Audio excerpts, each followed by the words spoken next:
What up, guys? Hope everything's going well. I wanted to do this one video on Tatis Jr. Do you believe his card values are overpriced as of right now, where there could potentially be a buying opportunity? As a disclosure, I have one of his cards on Star Stock. I'm probably going to get rid of it within the next few weeks, maybe before spring training starts.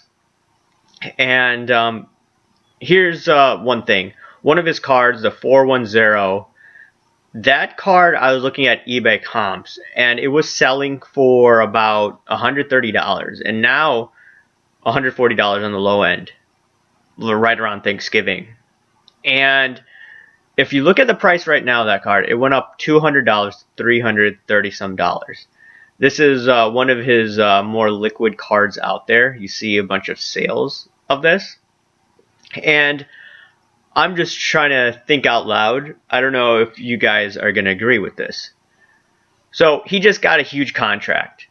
And I also noticed that Acuna Jr. got a contract as well. But Acuna Jr.'s contract, from what I read, is much less money than Tatis Jr.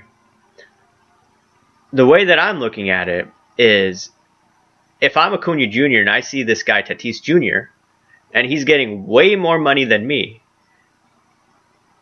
it may give me a reason to try to be a much better player than Tatis Jr. And I'm not sure how Acuna Jr. thinks about this. He obviously will not disclose what he thinks about this, because it'd make him look bad if he, actually stated this.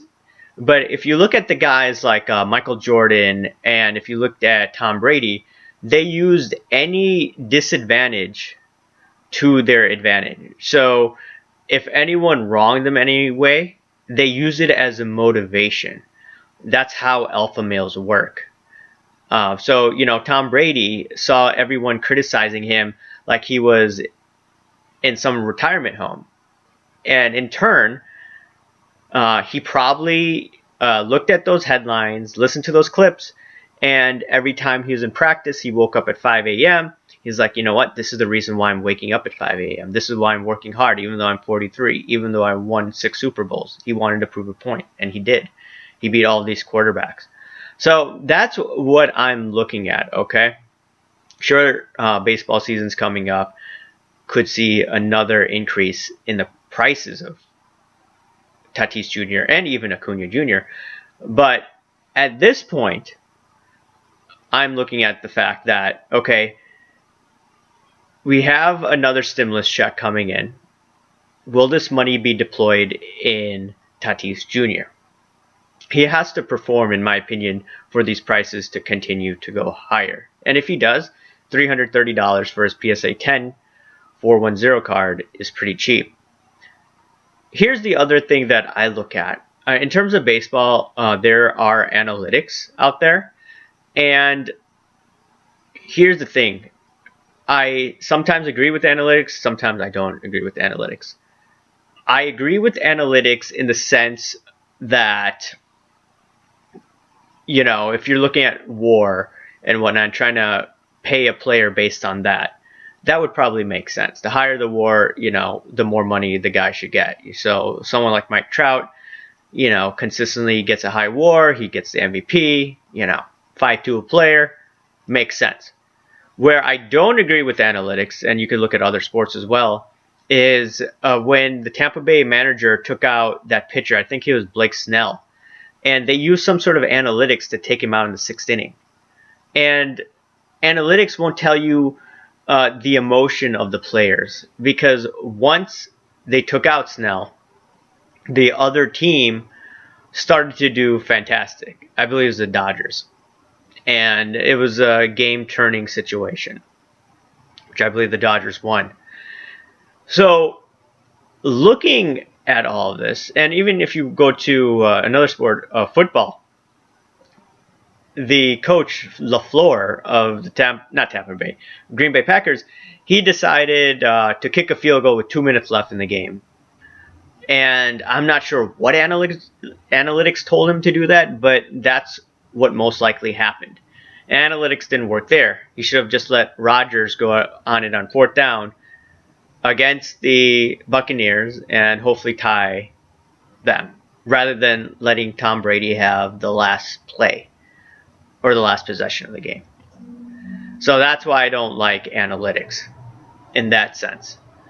But if you want to look at Tatis Jr. and if you want to look at Acuna Jr., I'm over at Fangraphs, and they have the Zips projection, and they have a bunch of statistics that they're projecting for the upcoming year.